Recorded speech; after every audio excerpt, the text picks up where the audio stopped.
Olá, meus amores, sejam bem-vindos à nossa aula de ciência. Nós vamos dar continuidade no assunto de solo, que vai ser o nosso assunto do TD dessa semana. Então, a gente vai primeiramente relembrar alguns pontos importantes, que é, por exemplo, sobre a divisão da estrutura da Terra, né? Que ela é dividida em 3 camadas. Eu trouxe aqui uma imagem um pouco mais ilustrativa, que dê pra gente entender melhor essa divisão. A gente tem, primeiramente, aqui a crosta da Terra. A crosta da Terra nada mais é do que onde a gente pisa, o solo, né? Essa parte aqui que a gente consegue tocar. Na parte inferior ali, né? Mais por dentro, né? Mais profundamente ali no solo, nós vamos chegar ao manto, né? O manto, gente, é essa parte aqui, certo? Que contém lava, certo? Contém magma. É o manto da Terra. Mas por dentro mesmo nós temos o núcleo da Terra, né? Que acredita-se também que tem lava ainda muito mais quente, né? Uma temperatura bem mais elevada do que as lavas saem do vulcão. Então você imagina o quanto deve ser quente. Esse núcleo, gente, ele pode ser dividido em 2 formas. Em externo, tá? Que é essa primeira camada grandona aqui, e o interno, né? Que é o núcleozinho, né? Que fica bem no centro mesmo da Terra. Então isso aqui é uma ilustração, gente, que você pode imaginar como se você dividisse a Terra, você vai encontrar isso aqui, né? Você vai encontrar essa camada aqui de lava, você vai encontrar depois essa outra aqui que já é o núcleo, né? Que é o núcleo externo, e essa partezinha aqui, essa bolinha dentro, que é o núcleo interno, certo? Então lembrando, as 3 camadas que são divididas a estrutura da Terra é crosta, manto e núcleo, certo? E aqui a gente vai entender um pouco sobre a litosfera, o solo e o subsolo, né? O que é a litosfera, gente? Ela é a camada sólida mais externa do planeta rochoso e é constituído por rocha e solo. Então, a litosfera e a crosta da Terra são basicamente a mesma coisa, né?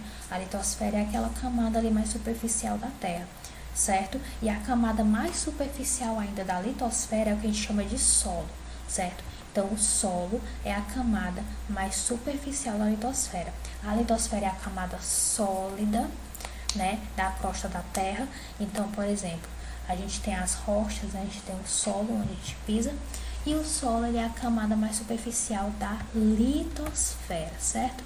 E no solo, gente, nós podemos encontrar pequenas partículas de minerais, né, que essas partículas de minerais, junto com a água e o ar, né, que circulam ali em volta, elas são propícias para a existência de vida, ou seja, né, se você plantar ali no solo, né, que tem essas partículas minerais, como geralmente tem, né, e ali com a ajuda da água e do ar, a gente pode ter, essa planta pode florescer, pode crescer e florescer, certo? E aí nós temos o subsolo, gente, que se o solo ele é a camada mais superficial, o subsolo ele vem abaixo, né? Então ele não é a camada superficial, ele é a camada que vem abaixo do solo.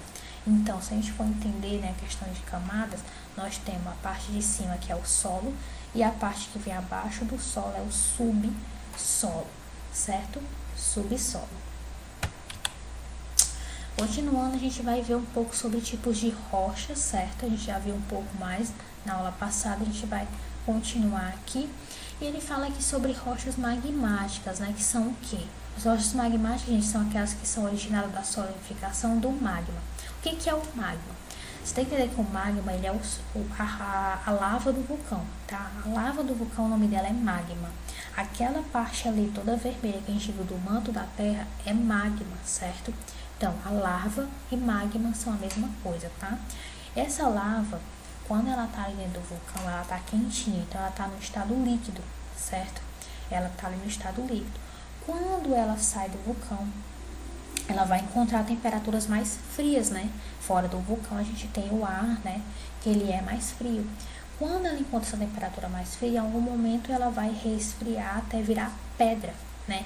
Ou no caso virar rocha magmática, certo? Então, quando essa lava sai do vulcão e ela esfria, ela fica desse jeito aqui, ó, certo? Ela é endurecida. E essa rocha essa lava endurecida é uma rocha magmática, certo? Sobre as rochas sedimentares, gente, nós podemos dizer que elas são rochas que se originam a partir do acúmulo de sedimentos, né? Que são partículas de rocha. O arenito é uma rocha sedimentar muito usada em construção civil. Então, O arenito ele é muito usado na construção civil, né? Ou seja, você pode encontrar o arenito em paredes de casas, né? Ou como piso de algumas casas, certo? A gente pode encontrar o arenito nesses tipos de construção, ok? Sobre as rochas metamórficas, elas são as rochas que surgem a partir da transformação de rochas magmáticas e rochas sedimentares. Quando a rocha original é transportada para outro ponto da litosfera que apresenta temperatura e pressão diferente do seu local de origem, ela altera as suas propriedades mineralógicas, transformando-se em rochas metamórficas. Então vamos lá. A gente tem a rocha magmática, que a gente já sabe que é a rocha que se origina a partir do resfriamento da lava, né, do resfriamento do magma. Nós temos as rochas sedimentares, que são as rochas que se originam a partir do acúmulo de pedaços de outras rochas. Então, essas rochas, elas se originam em um local onde tem uma temperatura tal, né, uma pressão tal, então tem toda a característica daquele local, né, que faz com que aquela rocha se transforme e fique do jeito que ela é. Quando essa rocha, por algum motivo, ela é transportada para um outro local com outro tipo de temperatura, muito provavelmente essa rocha ela vai mudar suas propriedades, certo? Ela vai mudar alguma coisa ali. Quando ela passa por essa transformação, ela é chamada de rocha metamórfica, né? Depois que ela se transforma, tá? Ela é chamada de rocha metamórfica. Um exemplo de rocha metamórfica é o mármore, certo? Que é um tipo de pedra que também é muito usado em construção, principalmente é usado em cozinhas, né? Para pias, para bancadas, né? É um tipo de pedra muito usado, talvez tenha até na sua casa, né? Talvez tenha até mármore na sua casa. Então, aqui nós temos, gente, o mármore bruto, tá?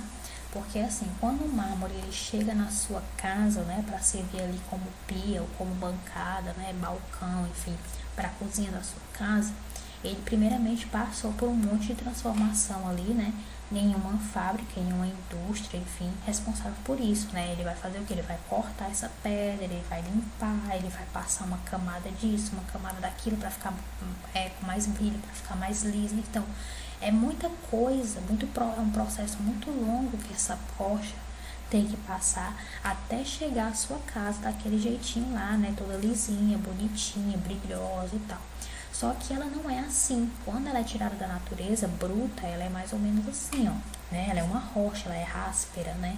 Então você consegue ver alguns detalhes nessa pedra aqui, que talvez se você tiver uma pedra de mármore na sua casa, você vai dizer que é totalmente diferente, né? Você vai dizer, não tem nada a ver com a pedra que tem aqui na minha casa, mas é porque a pedra que tem na sua casa, ela muito provavelmente passou por todo um processo para poder ficar do jeito que ela é, certo? Então esse mármore aqui, ele é um mármore bruto, ele é do jeito que é tirado da natureza, ok?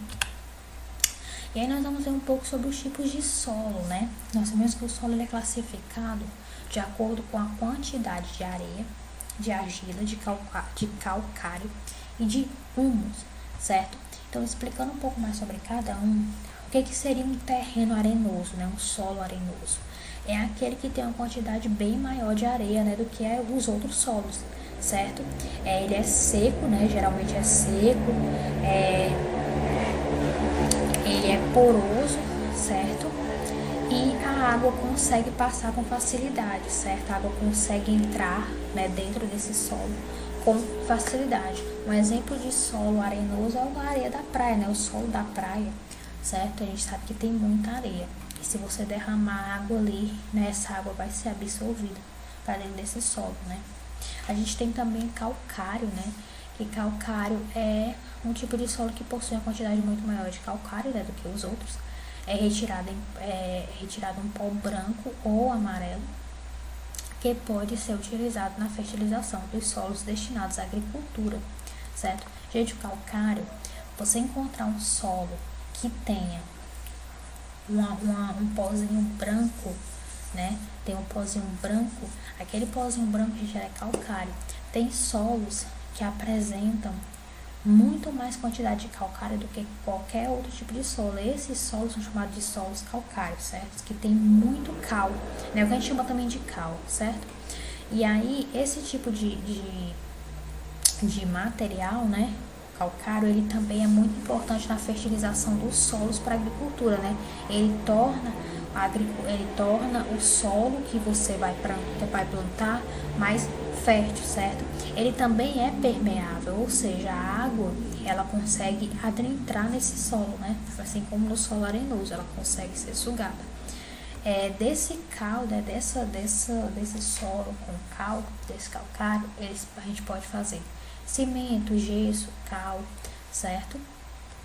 E até existem minas de calcário, né, que são lugares onde tem esse calcário desse jeito aqui, né, em muita abundância, né?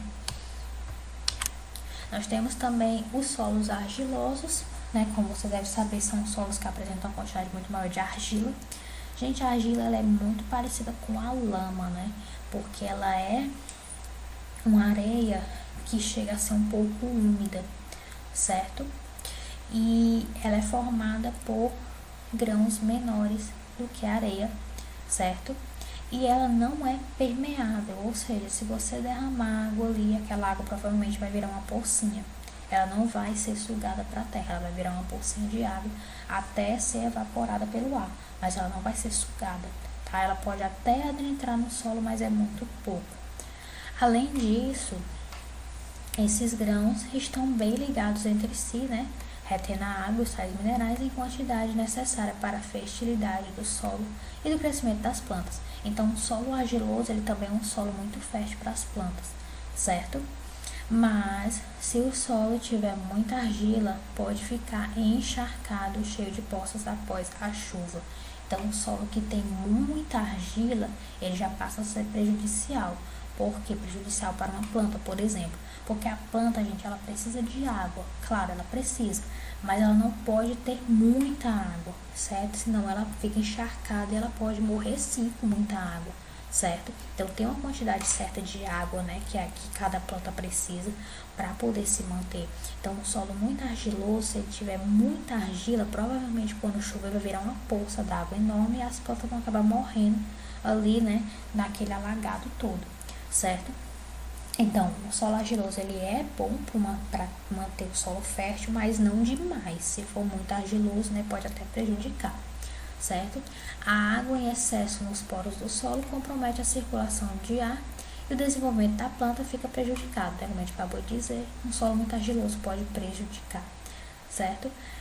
Ele também é conhecido como solo massapê, tá? E um exemplo desse tipo de solo a gente pode encontrar nos pântanos, tá? Nós também temos o solo umífero, né? Que é o solo que possui a maior quantidade de humus, certo? Que humus é o que? Humus são aqueles nutrientes, certo? Que são muito importantes, principalmente para as plantas. Geralmente são restos de bactérias ou microscópios, micro-organismos, na verdade, micro-organismos, certo? Que pode se encontrar ali naquele solo. Então, esse tipo de micro-organismos, bactérias, até mesmo restos de outras plantas, elas podem servir como material fértil para outras plantas, certo? Então, ele ajuda a reter água no solo também. Então, assim, é permeável, tá? Então, a água adentra no solo, né? E ele que se torna poros e com boa aeração, ou seja, né, tem uma boa circulação de ar. E através do processo de decomposição dos organismos, produz os sais minerais necessários às plantas. É também chamado de terra preta.